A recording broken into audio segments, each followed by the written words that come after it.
السلام علیکم ورحمۃ اللہ وبرکاتہ نحمدہ ونسلم علی حبیبہ الکریم اما بعد فاعوذ باللہ من الشیطان الرجیم بسم اللہ الرحمن الرحیم قل لا اسألکم علیہ اجرا الا المودۃ فی القربى صدق اللہ العظیم۔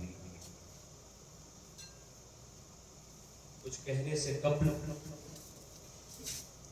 ایک بار آقائے نامدار مدینے کے تاجدار رحمت پروردگار، بے کسوں کے کس بے بسوں کے بس، کمزوروں کے زور بے سہاروں کے سہارے، آقا و مولا جناب محمد رسول اللہ صلی اللہ تعالی علیہ وسلم کی بارگاہ میں درود پاک پڑھیں۔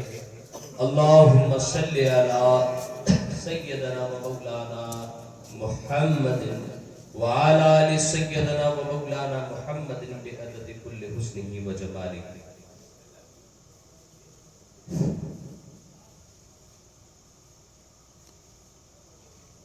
شاہ مردان شیر یزداں قوت پروردگار، لا فتح الا علی لا سیف الا ذوالفقار، شاہ من سلطان عالم صاحب دلدل سوار، ہر بلا دور باشد دنیا ای ہوا افتاد بار، شاہ من سلطان عالم حضرت خادم سبی، ہر حاجت روا کن پیر غوث اعظم دستگیر، شاہ نجف شیر خدا ساقی کوثر، احوال میرا آپ پہ ظاہر ہو سر اثر، خیبر شکن و صدر و غازی و دلاور، حیران ہوں مزدر ہوں گھبراؤں نہ کیوں کر، اس وقت کرم کیجئے یہ وقت کرم ہے، یا شاہ نجف تم کو محمد کی قسم ہے، یا شاہ نجف تم کو محمد کی قسم ہے۔ عزیزان محترم، ابھی آپ نے بڑی ہی پیاری اور نورانی تقریر سماعت فرمائی، مولانا کمال صاحب نے آپ لوگوں کو سنایا اور آپ نے سنا۔ چند منٹوں کے لیے بس آپ کے سامنے حاضر ہوا ہوں۔ کچھ کہنے سے قبل حصول برکت کے لیے منقبت کے کچھ اشعار سماعتوں کے حوالے ہیں۔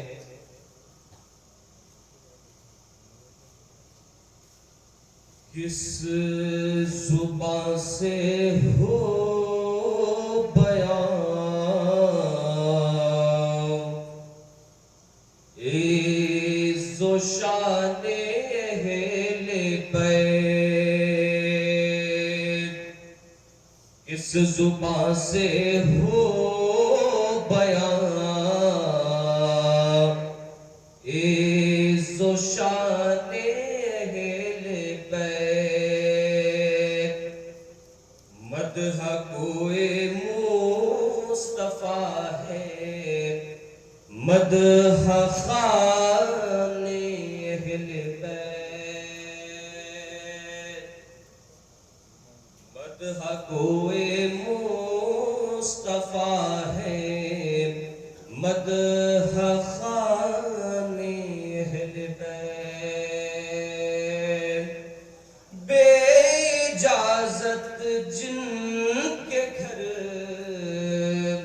جبریل بھی آتے نہیں،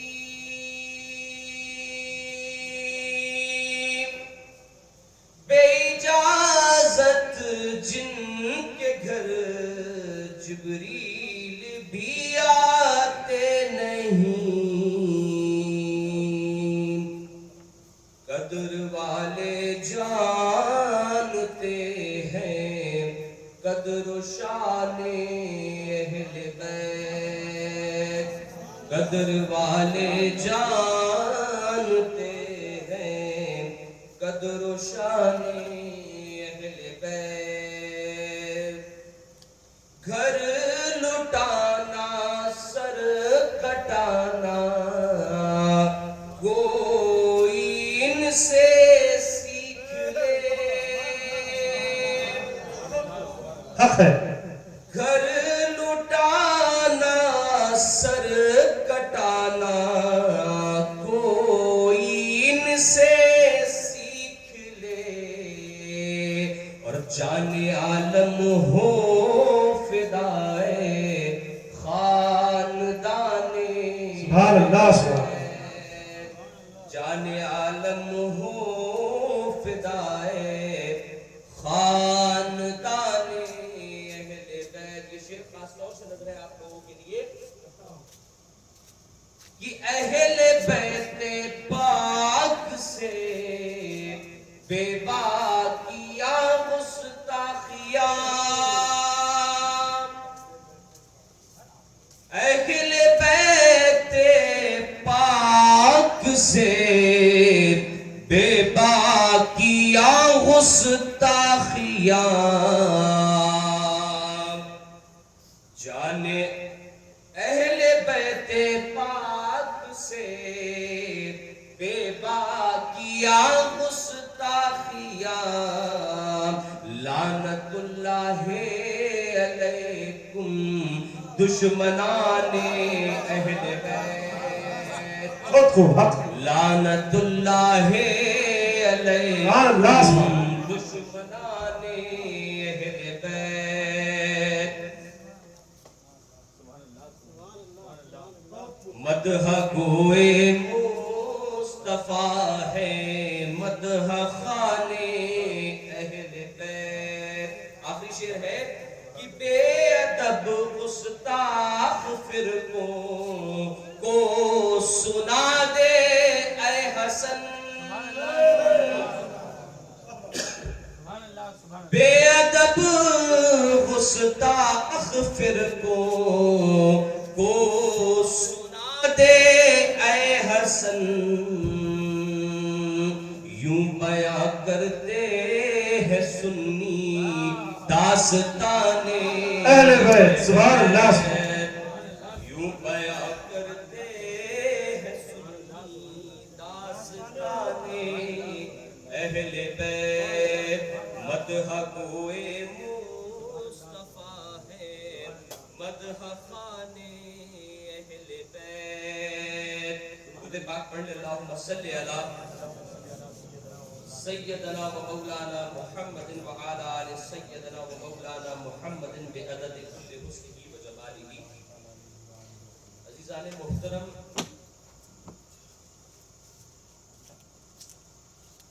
میں نے بڑی تعریف سنی ہے چتور کے لوگوں کی کہ یہ بہت پکے حسینی ہیں. سبحان اللہ سبحان اللہ. حق ہے. اور سچے حسینی ہیں اور کمرے کے اندر چھپ کے رہنے والے حسینی بھی نہیں ہیں. سبحان اللہ سبحان میدان میں دشمنوں کو للکارنے والے حسینی ہیں. سبحان اللہ سبحان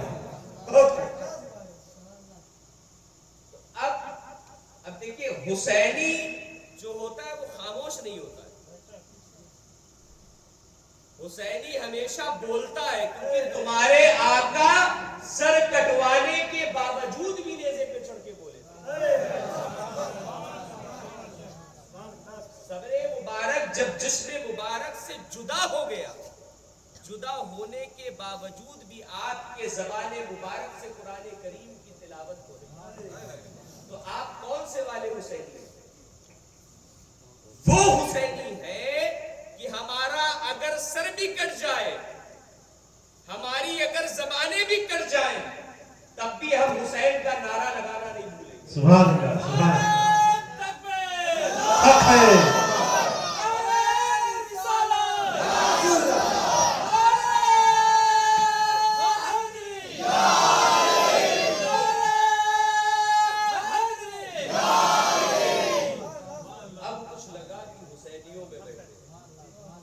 دونوں ہاتھوں کو اٹھائیے اور بولیے، کیونکہ ابھی رجسٹر میں حاضری تو لگوائی نہیں ہے. جب مدرسے میں جاتے ہیں تو کیا کہتے ہیں؟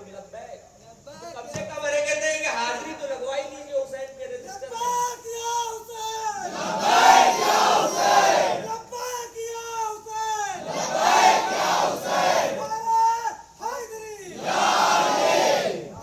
پتا نہیں ابھی پیچھے سے کوئی مجھ سے کہہ رہا تھا کہ سب سو گئے، اب کوئی تقریر نہیں سنے گا. تو ہم نے کہا کہ ایسا کچھ نہیں ہے کہ ابھی دیکھیے سب حسینی ہے، سب جاگ جائیں گے. یہ تو رات بھر جاگنے والے حسینی ہیں.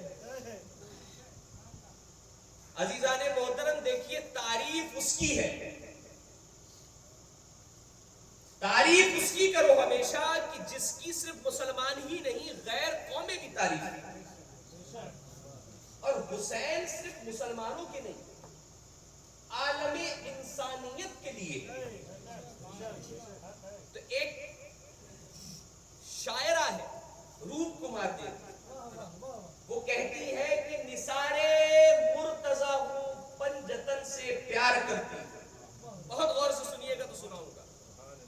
نثارے مرتضی ہوں پنجتن سے پیار کرتی ہوں، خزاں جس پر نہ آئے اس چمن سے پیار کرتی ہوں.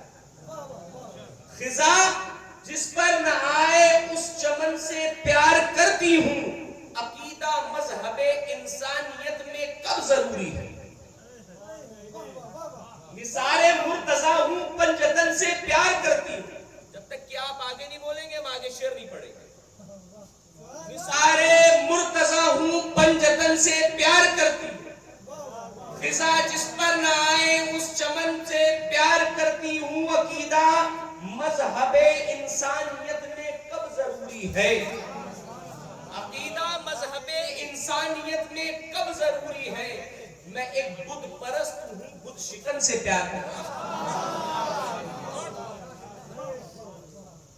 میں ایک بت پرست ہوں یعنی کہ پتھر کو پوجنے والی ہوں اور پتھر کے توڑنے والے سے پیار کرتا ہوں. عزیزان محترم یہی آگے کہتی ہے بے دین ہوں بے پیر نہیں. ایسا بہت بڑی بات بولیے کہ بے دین ہوں بے پیر نہیں، ہندو ہوں قاتل شبیر نہیں. ہندو ہوں قاتل شبیر نہیں. حسین اگر بھارت میں اتارا جاتا یوں چاند محمد کا دھوکے سے نہ مارا جاتا. حسین اگر بھارت میں اتارا جاتا یوں چاند محمد کا دھوکے سے نہ مارا جاتا. نہ بازو قلم ہوتے نہ پانی بند ہوتا، گنگا کے کنارے گر غازی کا علم ہوتا. ابھی پیچھے والے نہیں بول رہے. پیچھے والے کیا سو رہے ہیں کیا؟ جاگ رہے تو بیداری کا ثبوت دیجیے. حسینی خاموش نہیں رہتے ہیں، یہ بالکل ایک دم ٹھاڑ کے شیر کی طرح بولتے ہیں کیونکہ یہ جنگل مولائے کائنات کا جنگل ہے. حسین کے باپ کے جنگل میں بیٹھ کر شیر کبھی خاموش نہیں رہتا. اور اہل بیت کے در پہ کتے نہیں پلتے، شیر پلتے ہیں. جو کتے پالتے ہوں گے وہ کتے پالے، یہاں کتے نہیں شیر پالے جاتے ہیں.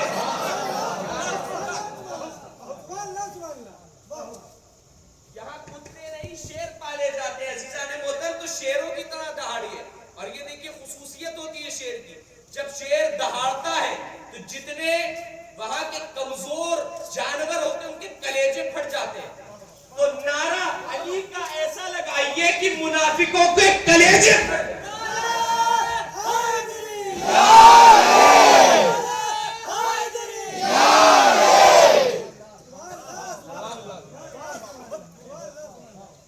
اب تھوڑا گرمی ہے عزیزان محترم کہ گنگا کے کنارے گر غازی کا علم ہوتا اور ہم اس کی پوجا کرتے صبح و شام. ہم اس کی پوجا کرتے صبح و شام.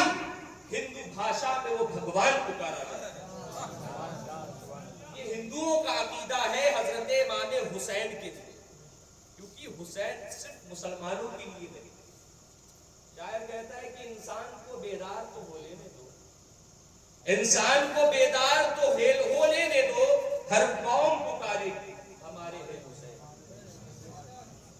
عزیزان محترم ایک پھر ہندو شاعر کہتا ہے کہ غم حسین ہمیشہ منائیں گے ہندو، مگر مولانا صاحب کہہ رہے غم مت مناؤ. ہندو کہہ رہا ہے کہ غم حسین ہمیشہ منائیں گے ہندو، کیونکہ ہندو کو بھی پتا ہے کہ رسول اللہ کی سنت ہے. غم حسین ہمیشہ منائیں گے ہندو، حسین پیاسے پہ آنسو بہائیں گے ہندو. غم حسین ہمیشہ منائیں حسین پیاسے پہ آنسو بہائیں گے ہندو، ہماری نظروں میں راوڑ سے بڑھ کے ہے تو یزید، ہماری نظروں میں راوڑ سے بڑھ کے ہے تو یزید، تیرے پتلے ہمیشہ جلائیں گے ہی۔ پھر دیکھیے ہندو کہہ رہا ہے، کیا کہہ رہا ہے؟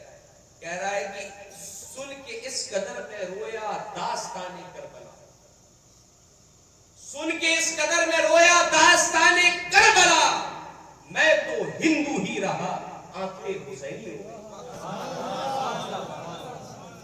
میں تو ہندو ہی رہا آنکھیں حسینی ہو گئی۔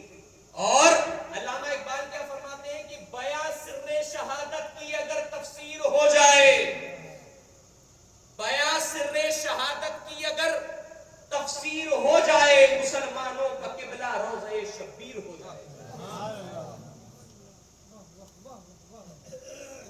بیاں سر شہادت کی اگر تفسیر ہو جائے، مسلمانوں کا قبلہ روضہ شبیر ہو جائے۔ عزیزان محترم، ہم لوگوں کو سمجھنا ہے کہ امام عالی مقام حضرت امام حسین صرف مسلمانوں کے لیے نہیں رول ماڈل ہے، عالم انسانیت کے لیے رول ماڈل ہے،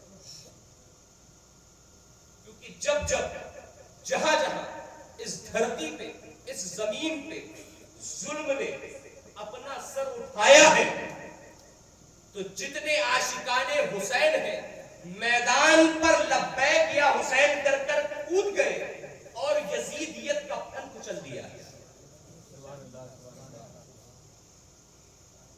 تو جب حسین حسین کہا کرو تو شرمایا نہ کرو، میدان پہ کرو، اور یزیدیوں کے کلیجے پہ چڑھ کے کہو کہ ہم حسین والے ہیں۔ یہ جنگ ایسی جنگ ہے، یہ جنگ ہونے کے بعد ظاہر میں تو یہ لوگوں کو لگا کہ حضرت امام حسین ہار گئے اور آپ شہید ہو گئے، مگر عزیزان محترم شاعر یہ کہتا ہے کربلا کی جنگ کے بعد کیا ہوا؟ تشنا لبوں کی بھیڑ ہے نہر فرات پر، پیاسی ہے کائنات سمندر حسین ہے، پیاسی ہے کائنات سمندر حسین ہے، اور کربلا کے جنگ کا انجام دیکھیے، کربلا کے جنگ کا انجام دیکھیے، بے گھر یزید ہو گیا گھر گھر حسین، بے گھر یزید ہو گیا گھر گھر حسین ہے۔ عزیزان محترم، اب یہ بتائیے کہ الیکشن جب ہوتا ہے اگر کوئی جیت جاتا ہے، جیتنے کے بعد ہی تو اس کا جلوس نکالا جاتا ہے کہ ہار گئے تو جلوس نکلے گا، بتائیے، ہار جانے والے تو منہ چھپا کر اندر بیٹھ جاتے ہیں، جلوس کس کا نکلتا ہے، جھنڈے کس کے اٹھائے جاتے ہیں؟ جیتنے والی پارٹی کے، ہارنے والی پارٹی تو جھنڈے دیکھ کر چھپ جاتی ہے، ہارنے والی پارٹی جھنڈے دیکھ کر چھپ جاتی ہے اور جیتنے والی پارٹی کا جلوس نکلتا ہے۔ اب یہ بتاؤ جلوس حسین کا نکلتا ہے کہ یزید کا؟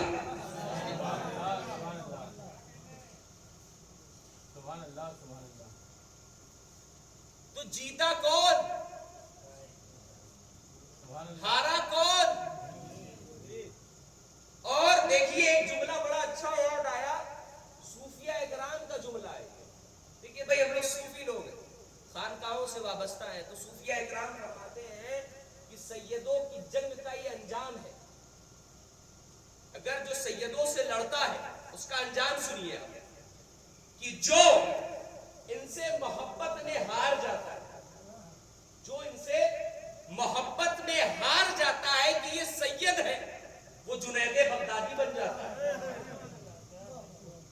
اور جو ان سے جیتنے کے لیے لڑتا ہے وہ یزید بن جاتا ہے۔ آپ لوگ سمجھ نہیں پائے لگا، جو ان سے جیتنے کے لیے لڑتا ہے وہ یزید ہو جاتا ہے، اور جو ان سے محبت میں ہار جاتا ہے وہ حضرت جنید بغدادی بن جاتا ہے۔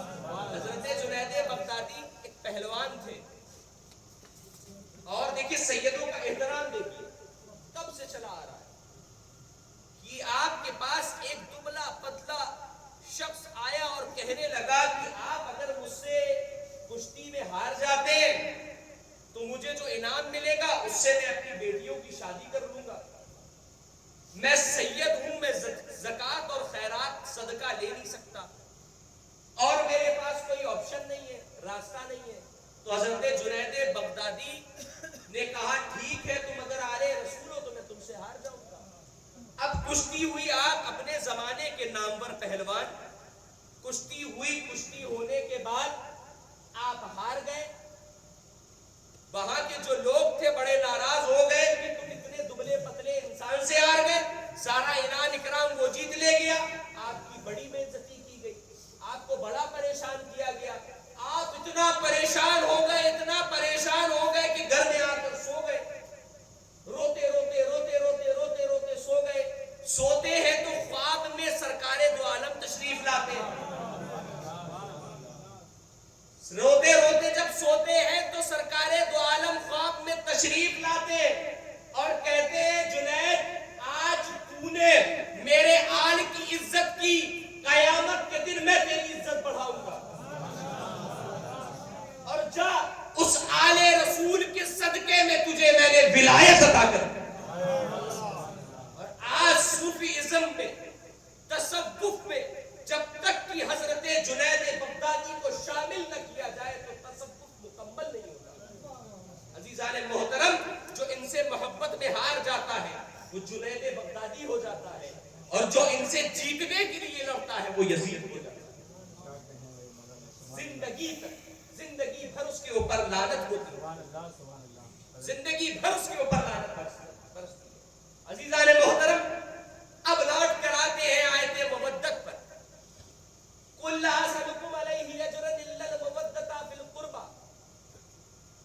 مولانا صاحب نے ابھی پڑھی تھی یہ آیت, مگر میں آپ کو تفسیر بتاتا ہوں اور گہرائیوں میں لے جاتا ہوں کہ صوفیہ اکرام اس کے بارے میں کیا فرماتے ہیں. کہ جو مودت ہے اسے کیا کہتے ہیں, یہ کیا ہے؟ محبت تو سنا ہے, عشق تو سنا ہے, یہ مودت کیا ہے؟ عزیزان محترم, عشق کی جو پہلی منزل ہے اس کو کہتے ہیں انسیت, اٹریکشن. دوسری منزل کو صوفیزم میں محبت کہتے ہیں. اٹریکشن, کسی کو دیکھا اور محبت ہو گئی, یعنی کہ اس کی طرف اٹریکٹ ہو گئے, انسیت ہو گئی. کچھ دن وہ نہیں دکھا تو انسیت ختم. محبت کا یہ عالم ہے. میں آپ کو بتاؤں کہ صوفیہ اکرام کے نزدیک یہ جو لیلا مجنوں کے جو واقعات آپ لوگ سنتے ہیں نا, جناب قیس کے اور لیلا کے, بہت سے لوگ اس کو عشق مجازی کی طرف لے جاتے ہیں, مگر کچھ صوفیہ اکرام نے اس کو عشق حقیقی کی طرف کیا ہے کہ یہ عشق حقیقی ہے. جب اللہ رب العزت کسی بندے کو اپنا دیوانہ بنانا چاہتا ہے تو اپنا جلوہ کسی نہ کسی چیز پہ دکھا دیتا ہے, وہ دیوانوں کی طرح اس کے پیچھے پیچھے دوڑتا ہے. عزیزان محترم, جب عشق مجازی ہوتا ہے, کسی کو عشق ہوتا ہے تو اس میں جسم کی بھی بھوک ہوتی ہے, مگر یہ کیسا عشق ہے جس میں جسم کی بھوک ہی نہیں ہے. پھر کبھی موقع ملے گا تو تفصیل سے بیان کروں گا. تو لیلا کے گلی سے اگر کتا بھی گزر جائے تو جناب کیس اس کا منہ چوم لیتے تھے, قدم چوم لیتے تھے, کہتے تھے کہ شاید کہ اس نے لیلا کو دیکھا, اس کی نظر لیلا کے اوپر پڑی ہو. تو جناب کیس اس کا منہ چوم لیتے تھے کہ شاید کہ اس نے لیلا کو دیکھ لیا ہو. اس کو کہتے ہیں محبت. اب عشق کسے کہتے ہیں؟ جو حضرت ابراہیم کو تھا کہ اللہ رب العزت جو مانگتا گیا حضرت ابراہیم علیہ السلام دیتے گئے, جو مانگتا گیا.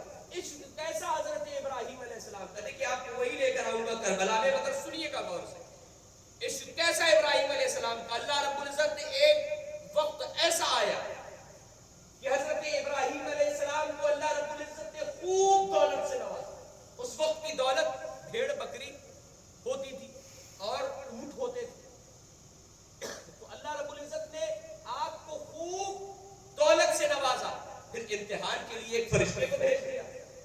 جب وہ فرشتہ حضرت ابراہیم کے پاس آیا تو حضرت ابراہیم کے پاس آ کر کھڑا ہوا, دور سے اللہ کا ذکر سنانا شروع کر دیا. اب حضرت ابراہیم تو اپنے پروردگار سے عشق کرتے تھے، اپنے پروردگار سے عشق کرتے تھے۔ حضرت ابراہیم علیہ السلام نے جیسے ہی ذکر سنا، دیکھیے عشق اسے کہتے ہیں، ہم تو کہتے ہیں کہ ہم حسینی ہیں، مگر ظاہر ہونا بھی بہت ضروری ہے۔ عشق جب تک کہ مکمل نہیں ہے، جب تک کہ آپ معشوق کی رضا پر راضی نہ ہو، یعنی کہ پتا تو چلنا چاہیے کہ یہ دیوانہ کس کا دیوانہ ہے۔ جب تک کہ یہ نہ پتا چلے کہ یہ اہل بیت کا دیوانہ ہے تو ایسی دیوانگی سے کیا مطلب؟ 10 دن حضرت امام حسین کو ہم نے یاد کیا، اس کے بعد بھول گئے، ایسا نہیں۔ محبت ایسی ہونی چاہیے جب امام علی مقام اور اہل بیت اطہار کا نام آئے تو دل تڑپ جائے، جھوم جائے۔ عزیزان محترم، محبت مکمل ہی تب ہوتی ہے جب آپ عاشق جو ہوتا ہے وہ معشوق کی رضا پر راضی ہو جائے، یعنی کہ جو کردار حسین ابن علی کا تھا وہ کردار جب تک کہ آپ کے اندر نہ ظاہر ہونے لگے تب تک کہ آپ کی محبت مکمل ہی نہیں ہو سکتی۔ عزیزان محترم، عشق دیکھیے حضرت ابراہیم علیہ السلام، جب ان کے پروردگار کا ذکر کیا گیا، ذکر شروع ہوا تو حضرت ابراہیم علیہ السلام بے چین ہو گئے۔ بے چین ہونے کے بعد سامنے کھڑے ہو کر ذکر سن رہے جیسے کوئی دیوانہ ہے۔ ذکر سننا شروع کیا، ذکر سنتے سنتے وہ فرشتہ خاموش ہو گیا۔ اب حضرت ابراہیم علیہ السلام تو عشق کرتے تھے نا، اب اتنے سے ذکر میں کیا ہونے والا؟ رات بھر اگر ذکر ہوتا رہے تو رات بھر وہ سنتے رہے، کیونکہ جب اللہ رب العزت کسی کو اپنے قریب کر لیتا ہے تو اس کی عبادت میں اللہ رب العزت لذت پیدا کر دیتا ہے، اور اللہ رب العزت کا جو نام ہے اس میں لذت پیدا کر دیتا ہے۔ جب وہ بولتا ہے تو اس کو مزہ آتا ہے، اچھا لگتا ہے۔ جیسے کہ ہم حسینی، جب حضرت امام حسین کا نام آتا ہے تو ہم خوش ہو جاتے ہیں کیونکہ اللہ رب العزت نے ہمیں اس نام میں لذت دے دی، اور دل تڑپ جانا چاہیے۔ تو اتنا ہوا، اس کے بعد وہ خاموش ہو گیا۔ خاموش ہونے کے بعد حضرت ابراہیم نے کہا مجھے اور سننا ہے، تو کہا اگر اور سنو گے تو کچھ اجرت لگے گی، کچھ پیسہ لگے گا، کچھ چیز لگے گی، جب تم دو گے تبھی میں آگے سناؤں گا، کیونکہ ابھی تک تو میں اپنے دل سے پڑھ رہا تھا، اب میں پڑھوں گا تمہارے لیے پڑھوں گا، اور پڑھنے کے لیے میں کچھ لوں گا۔ تو آپ نے کہا ایسا کرو تم میری آدھی بھیڑیں لے لو، تم مجھے اللہ کا ذکر سناؤ۔ اور اس نے آدھی بھیڑیں لے لی، اللہ کا ذکر سنانا شروع کر دیا۔ تھوڑی دیر بعد پھر خاموش ہو گیا۔ حضرت ابراہیم علیہ السلام نے کہا کہ پھر مجھے سننا ہے، تو کہا اور لگے گی، تو آپ نے آدھی کی پوری بھیڑ دے دی۔ کہا ٹھیک ہے، پھر تھوڑی دیر سنایا، پھر خاموش ہو گیا۔ کہا کہ ایسا کرو تم میرے آگے اونٹ لے لو۔ اسی طریقے سے معاملہ چلتا رہا، تھوڑی دیر سناتا تھا، خاموش ہو جاتا تھا۔ اسی طریقے سے حضرت ابراہیم علیہ السلام نے جتنے بھی مویشی تھے آپ کے پاس، اونٹ، بھیڑ، بکری، سب اس کو دے دی۔ سب دینے کے بعد حضرت ابراہیم علیہ السلام پھر وہ خاموش ہو گیا۔ حضرت ابراہیم علیہ السلام نے کہا مجھے اور ذکر سننا ہے، تو کہنے گا اب تمہارے پاس کیا بچا ہے، کیا مجھے دو گے، سب تو مجھے دے ہی دیا ہے۔ تو حضرت ابراہیم علیہ السلام فرمانے لگے کہ تم نے اتنے جانور لے لیے، اونٹ لے لیے، بکری لے لی، بھیڑیں لے لی، اس کو چرانے کے لیے کوئی چاہیے ہوگا، ایسا کرو تم مجھے نوکری میں رکھ لو، ایسا کرو تم مجھے نوکری پہ رکھ لو، تم مجھے اس کی اجرت نہ دیا کرنا، مجھے تم صرف اللہ کا ذکر سنانا اور میں تمہاری بکریاں چلا دیا کروں۔ عزیزان محترم، اسے عشق کہتے ہیں، اس کو عشق کہتے ہیں، یعنی کہ اللہ رب العزت مانگے، یعنی کہ عاشق معشوق مانگے اور عاشق دیتا چلا جائے، دیتا چلا جائے، دیتا چلا جائے۔ اللہ رب العزت نے حضرت ابراہیم سے جو کچھ بھی مانگا، حضرت ابراہیم علیہ السلام نے سب کچھ دے دیا۔ بیٹے کو مانگا، بیٹے کو بھی دے دیا۔ عزیزان محترم، اب آتے ہیں مودت کی طرف۔ مودت جو ہوتی ہے وہ آخری منزل ہے۔ بابا بلے شاہ کیا فرماتے ہیں، دیکھیے صوفیوں میں مودت کسے کہتے ہیں۔ بابا بلے شاہ فرماتے ہیں کہ میری زندگی گزر گئی، غم حسین میں نے اپنے بالوں میں کبھی کنگھا نہیں کیا اور گریبان کو چاک رکھا، کالا لباس ہمیشہ پہنے رہا اور چپلوں کو کبھی نہیں پہنا، تب بھی بلے شاہ آج تک مودت کی نیم تک نہ پہنچا۔ عزیزان محترم، زندگی بھر غم حسین میں جس نے کنگھا نہ کیا ہو، جس نے پیروں میں چپل نہ پہنی ہو، ہمیشہ کالا لباس پہنا ہو اور سینے کو ہمیشہ چاک رکھا ہو، وہ بلے شاہ فرما رہے ہیں کہ ابھی تک بلے شاہ مودت کی نیم تک نہیں پہنچا۔ عزیزان محترم، مودت کسے کہتے ہیں؟ صوفیہ اکرام فرماتے ہیں کہ مودت کہتے ہیں کہ مچھلی پانی سے انسیت نہیں رکھتی، مچھلی پانی سے انسیت نہیں رکھتی، محبت نہیں کرتی، عشق نہیں کرتی، یعنی کہ مچھلی پانی سے عشق و محبت نہیں، مودت کرتی ہے۔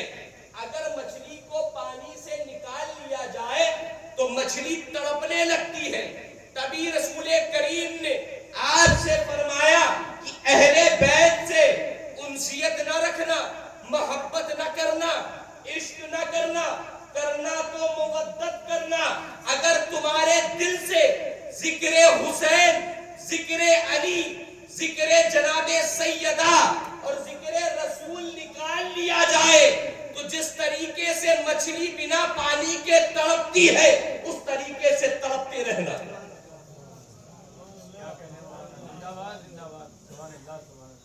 عزیزان محترم، اسی لیے رسول کریم فرماتے تھے ذکر علی کیا کرو، کیونکہ یہ ایمان کو تازہ کرتا ہے، یہ ایمان کو تازہ کرتا ہے اور ڈی این اے ٹیسٹ بھی کر دیتا ہے۔ ایک شعر ہے کہ شاعر کہتا ہے آلہ ہے کون کون اور عالی ہے کون کون، حیدر کے در کا دیکھ سوالی ہے کون کون۔ آلہ ہے کون کون اور عالی ہے کون کون، حیدر کے در کا دیکھ سوالی ہے کون کون، اور نعرہ لگا کے دیکھ تو حیدر کے نام کا، نعرہ لگا کے دیکھ تو حیدر کے نام کا، چہرے خود بتائیں گے کہ حلالی ہے کون کون۔ نعرہ تکبیر، اللہ اکبر، نعرہ رسالت، یا رسول اللہ، نعرہ حیدری، نعرہ تکبیر، اللہ اکبر، نعرہ رسالت، یا رسول اللہ، نعرہ حیدری۔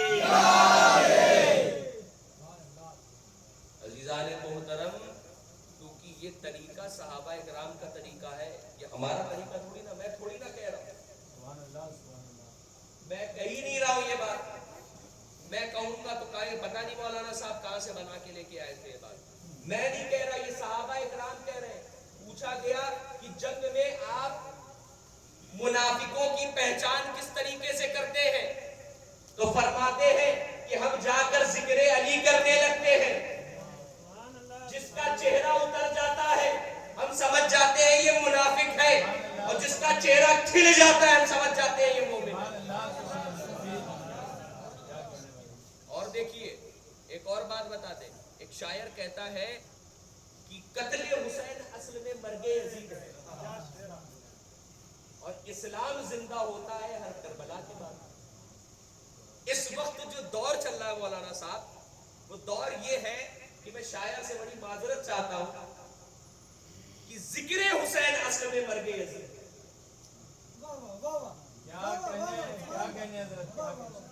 ذکر حسین ہی اصل میں مرگ یزید ہے اس وقت۔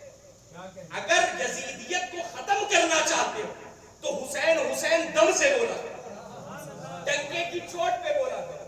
یزیدیت کو اگر کھدیڑ کے بھگانا ہے تو حسین کا نعرہ لگا کے میدان میں نکل جایا کرو، کیونکہ ذکر حسین ہی اصل میں مرگ یزید ہے۔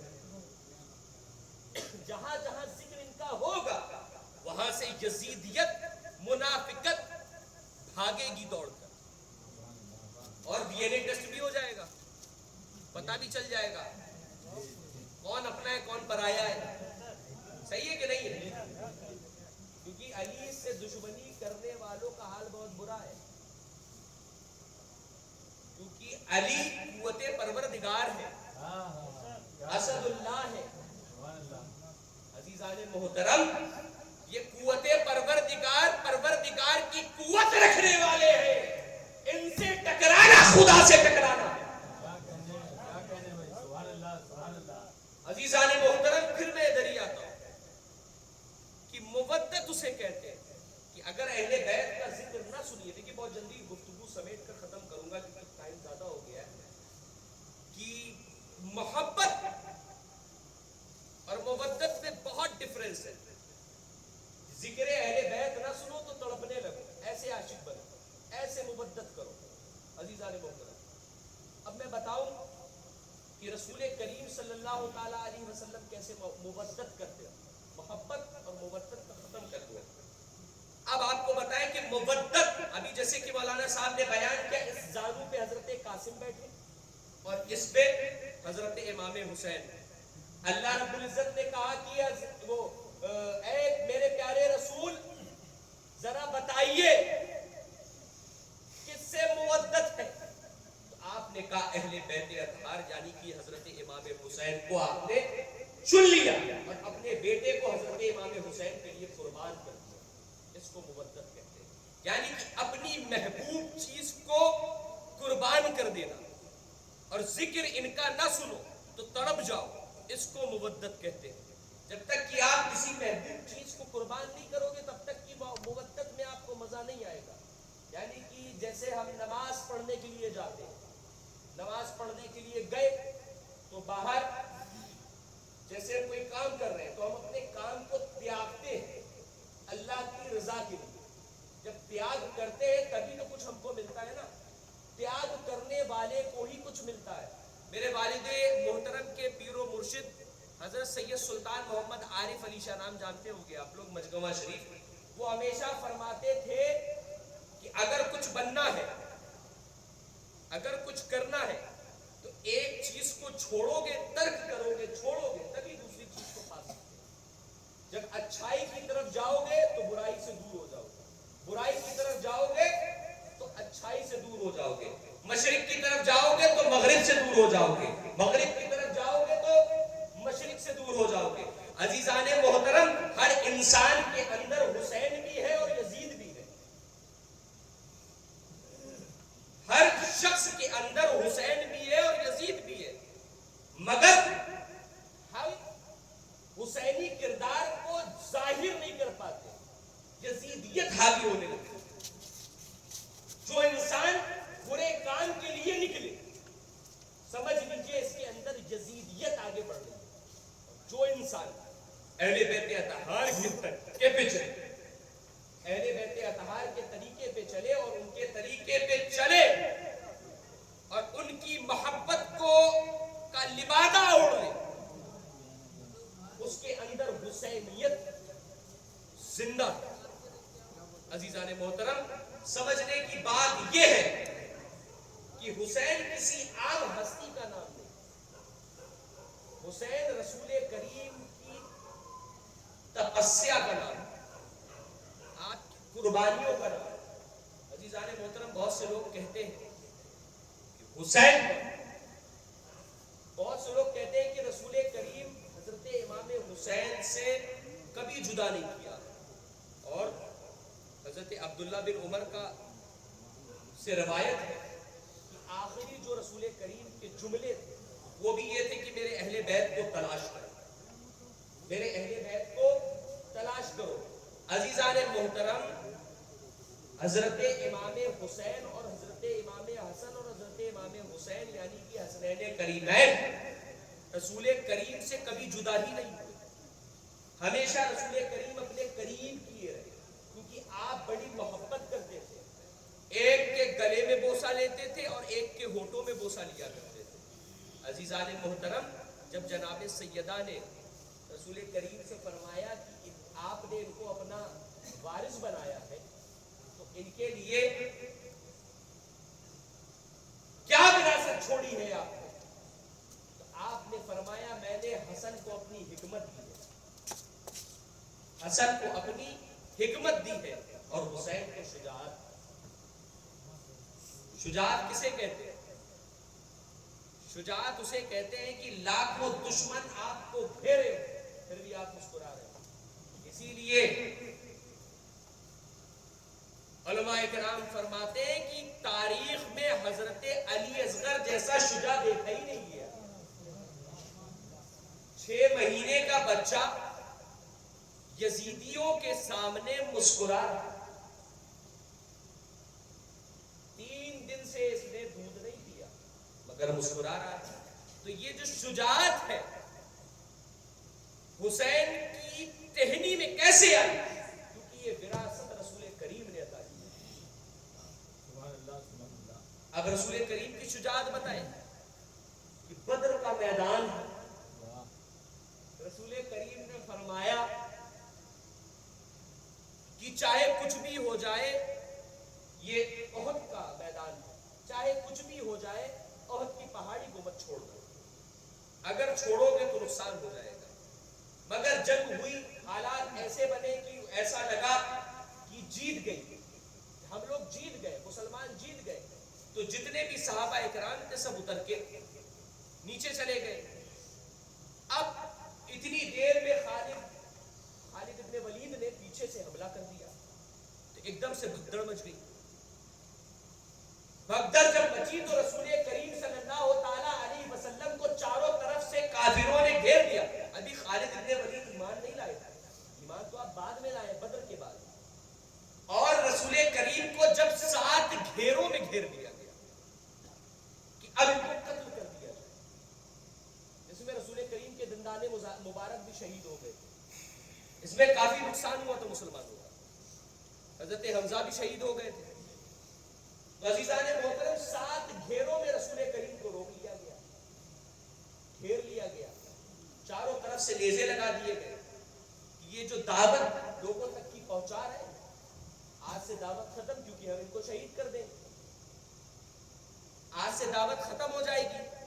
یہ جو میسج جو ایک قبیلوں کو ایک جھنڈے کے تلے اکٹھا کر رہے ہیں اور یہ لوگوں تک کی دعوت پہنچا رہے ہیں، میسج پہنچا رہے ہیں ایکتا کا، اور بتا رہے ہیں کہ اللہ کے سوا کوئی معبود نہیں ہے اور جناب محمد یعنی کہ رسول اللہ صلی اللہ تعالی علیہ وسلم اللہ تعالیٰ کے آخری رسول ہیں.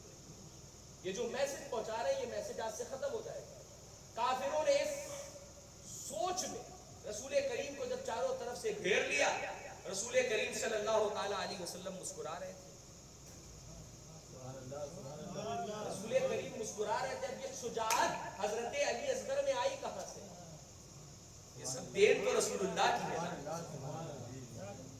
دین تو جناب محمد رسول اللہ کی ہے. جب چاروں طرف سے کافر رسول کریم کو گھیر لے، ابھی آپ کو چاروں طرف سے گھیر لیا جائے اور آپ سوچیں کہ قتل کر دیے جائیں گے تو آپ کے حالات کیسے ہوں گے؟ رسول کریم سے پوچھئے. رسول کریم مسکرا رہے ہیں. اور سنیے رسول کریم کہہ رہے، رسول کریم نے دیکھیے یہ جو نعرے حیدری لگاتے ہو نا، یہ بھی رسول کریم کی سنت ہے. یا علی،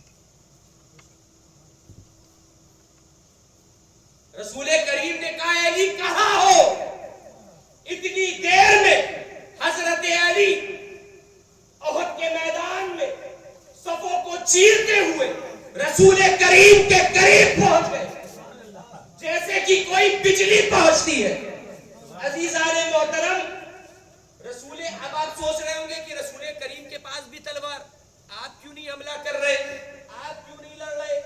تو رسول کریم فرماتے ہیں جب میں نے ہاتھ جوڑ کر رسول کریم کی بارگاہ میں پوچھا تو آواز یہ آئی کہ رحمت اجازت نہیں دیتی کہ ان سے جنگ کرے، کیونکہ رحمت للعالمین ہے. رحمت للعالمین ہے، تلوار کیسے اٹھا سکتے ہیں؟ رحمت للعالمین ہے، تلوار نہیں اٹھا سکتے، کسی کو مار نہیں سکتے. اور نبوت میدان چھوڑنے نہیں دیتی، نبوت پیچھے ہٹنے نہیں دیتی. کیا کرے؟ علی کو بلایا جائے، علی کو بلایا جائے. آپ نے جیسے ہی کہا یا علی، علی پہنچ گئے اور رسول کریم صلی اللہ تعالی علیہ وسلم کے پاس پہنچنے کے بعد آپ ایسی جنگ تھی یہ جنگ بدر جس کو رضوان جنت دیکھنے آئے تھے. رضوان جنت یعنی کہ فرشتے اشعش کر رہے تھے اس جنگ میں, کیونکہ حضرت علی نے وہ بہادری دکھائی تھی اس جنگ میں کہ ہاری ہوئی جنگ کو جیت میں تبدیل کر دیا. عزیزان محترم, رسول کریم کے قریب پہنچے. ایسے تو آمنے سامنے لڑائی ہوتی تھی, اب کی علی راؤنڈ کر کے لڑ رہے تھے. ایک پھیرا لگایا, پوری صفوں کے سر کٹتے گرے. دوسرا پھیرا لگایا, دوسری صف کے سر کٹ گئے. تیسرا پھیرا لگایا, تیسری. اسی طریقے سے ساتوں صفوں کے سر کاٹ دیے حضرت علی نے, جس طریقے سے بجلی دوڑتی. ایسے ہی تھوڑی نہ کہا جاتا قوت پروردگار, ایسے ہی نہیں کہا جاتا مولا کائنات کو قوت پروردگار. عزیزان محترم, اتنا لڑے کہ تلوار ٹوٹ گئی. رسول کریم کی بارگاہ میں آئے, یا رسول اللہ تلوار ٹوٹ گئی, اب تلوار دیجئے تب تو لڑے. اتنی دیر میں بلبل سدرا حضرت جبریل ایک تشت تھالی لے کر آئے. تھالی غلاف سے ڈھکی ہوئی تھی. تحفہ کس کے لیے تھا؟ علی کے لیے.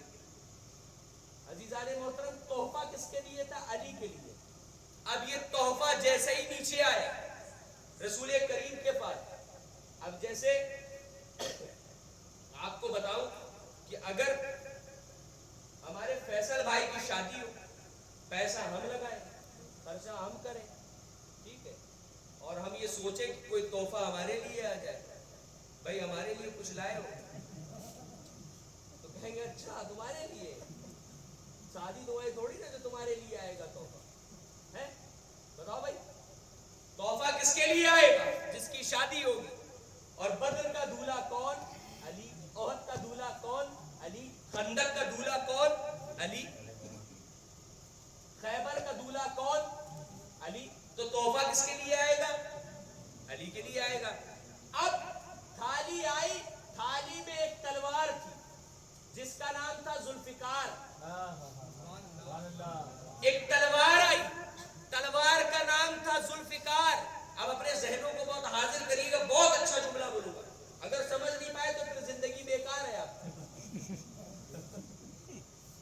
عزیزان محترم, تلوار آئی, تلوار کا نام ذوالفقار. ذوالفقار جب حضرت رسول کریم کے پاس آئی تو رسول کریم نے حضرت علی کو دے دی. اور اس تلوار میں کیا لکھا تھا؟ لا فتح الا علی, لا سیف الا ذوالفقار. شاعر کہتا ہے کہ لفظ میں لاؤں کہاں سے مدح حیدر کے لیے, ایک قطرہ کیا لکھے آخر سمندر کے لیے. ایک قطرہ کیا لکھے آخر سمندر کے لیے. لا فتح الا علی, لا سیف الا ذوالفقار. یہ فضیلت وقف ہے زہرا کے شوہر کے لیے. یہ رسول کریم صلی اللہ تعالی علیہ وسلم نے نہیں کہا, یہ اللہ رب العزت کی طرف سے بلبل سدرا یعنی کہ ملائکہ کے سردار جناب جبریل علیہ السلام آپ کے لیے تلوار لے کر آئے. اور تلوار میں اللہ رب العزت نے کیا لکھوایا؟ لا فتح الا علی, لا سیف الا ذوالفقار. عزیزان محترم, سمجھنے کی بات یہ ہے کہ جب ذوالفقار آئی, ذوالفقار علی کو ملی, تو جب ذوالفقار ہاتھ میں آ گئی تو اور زبردست لڑائی ہوئی. اب ایک سوال پوچھتا ہوں, سب سے بہت دانش مند لوگ ہیں بیٹھے ہوئے ہیں, کہ جب جیسے افغانستان سے اور رشیا کا یدھ چل رہا ہو, تو جب یدھ ختم ہو جاتا ہے تو انویسٹیگیشن ٹیم بٹھائی جاتی کہ نہیں بٹھائی جاتی. تو پھر اس میں جو بندوق کے کھوکے ہوتے ہیں اس کو ڈھونڈا جاتا ہے, جو چیزیں سراغ کے طور پہ ملتی